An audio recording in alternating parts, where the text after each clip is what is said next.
Hey, do you deal with speaking anxiety and experience imposter syndrome? Well, please stick around because in this video, I'm going to share with you several tips and strategies that have helped me, a self-proclaimed geek nerd with a laundry list of worries around speaking, to have overcome it and having delivered hundreds of speaking engagements across the world, including 3 TEDxTalks in front of thousands of people, plus upping my leadership game to lead people into growth from within. Let's do this.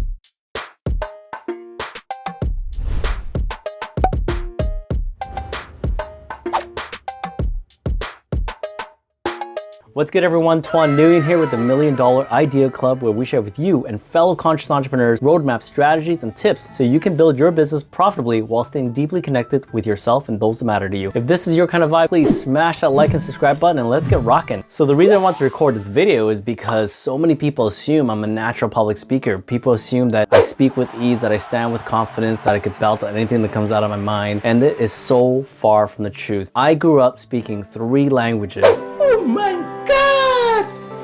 Wow! And I never spoke any of them super amazing. All of my grades around report and presentation, all that stuff was always crap. And so I never actually felt secure in speaking. I never felt secure in presenting. And for the last 26 years, yes, 26 years, I have been working at this craft. And am I a freaking guru? No. It's why I never self-proclaim myself as a public speaker. But do I do a lot of public speeches? Yes. Do I lead teams? Yes. Do I sit on panels? Yes. Do I hop on Zoom calls where I'm asked a question? Yes. So if you feel like you're a geek and like me and you have all these worries and you have imposter syndrome where you wonder if you got to be someone else so people can find you smart, well, I have been there and I had just experienced this imposter syndrome just last week when I was asked to speak on a panel for this group called Fresh Founders. And this is important because Fresh Founders is a group of the highest growth, highest performing companies and CEOs and founders and group of people in my city. And so here I am on the panel with my boy Ben Felix, and he's a great guy who's leveraging YouTube to feed his business.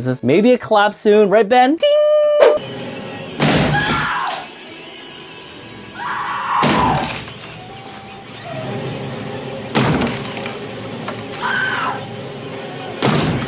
But what was interesting was that I started feeling the anxiety the moment I saw people coming onto the call. Oh my goodness, that guy's smart. Holy cow, there's the CEO of this company. Holy cow, she's leading this, she's the founder of this company, she's gonna crush it. And as I started experiencing anxiety just come up, and the power of anxiety is that it just sucks everything out of you. Your brain is gone, your energy is gone, your self-confidence is gone. It just starts boom, out of you. And the thing is that when you start feeling this, what I've learned is that the body is telling you something. It's saying you need to breathe.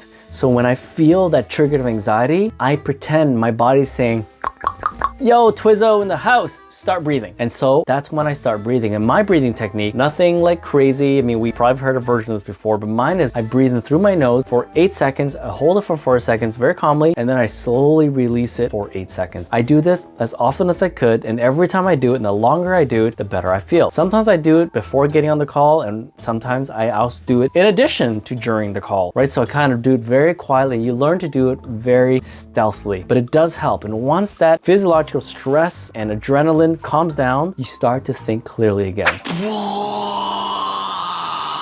And the next thing I often do, tip number two, I guess, is that I think of some of the most powerful questions I can create. And to me, you could call it appreciative inquiry, you could too call it value inquiry, but I like to ask questions to the crowd, whether it be personal or business or related to the topic, where I get something ultra valuable to them. So on a personal level, it's something like, hey, you find out some guy just went to Greece for 2 weeks and you ask a question like this, dude, that's so cool. If you spent 1 day in Greece, what would you do? What would you eat? What's the one thing you would buy? What's the one place you would go? What's the one place you would repeat again? What's the hotel I would stay in? All those kind of things. When you ask people these questions, they have to actually look into their mind and prioritize and find what they value the most and share that with you. This creates a deeper connection. And so if you notice that when you are with friends that you are comfortable with, you're comfortable with them. And the reason is not because they're your friends, it's because you feel connected to them. So what I've learned is that after breathing is find ways to connect with 1, 2, or 3 people. And for me, what has worked is asking really good questions. On a professional level, let's say in this particular case, we were talking about video marketing and content and creating funnels and things like that. And I asked a very simple question. Hey, what's the one thing that's stopping you from going to the world of video? Is it cost? Is it fear of public speaking and getting on camera? Is it you don't know who you're talking to? You don't know your message? So it's really cool to say, hey, just curious guys, like what is the one reason what's stopping you? And that's also a way of asking what do people value the most in terms of what's creating the problem so they can focus on it. Once you create 2 or 3 or 4 of these questions into the audience, you'll see that the connection will be much more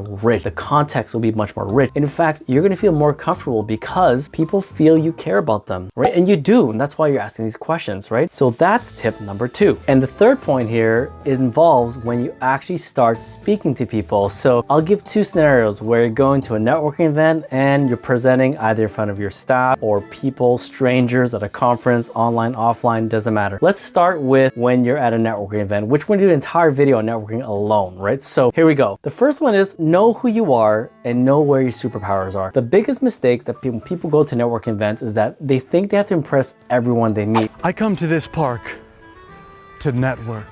Who's trying to buy some shrooms? But the most important thing is to know who you are, know what you're good at, and know what you're not good at. Know where you want to grow towards and know where you don't ever want to grow. It makes things so much easier than having to do the whole imposter syndrome crap. Now, what if you're speaking in front of an audience or leading a team? There's so many things as a leader or as a public speaker that we go through. So the first thing is, of course, again, know what you're good at, know what you're not good at. If you're speaking about a particular topic, make sure it's a topic that you know stuff about. And of course, prepare yourself for it. There's lots of great videos on YouTube in terms of how to prepare for speeches. You could go out there and check it because there's lots of great channels out there. Now, and I just want to share a few things, mindsets, if you want to call it, that have really helped me overcome a lot of my anxiety when I'm about to go up on stage or whatever. First thing I realized is that you do not look as nervous as you feel, right? That's number 1. The other thing is 3 things can happen. This is what I've learned from a public speaking coach friend. 3 things can happen. They disagree with you, which is great. It's an opportunity for you to connect and learn why and have that conversation by asking value-based questions.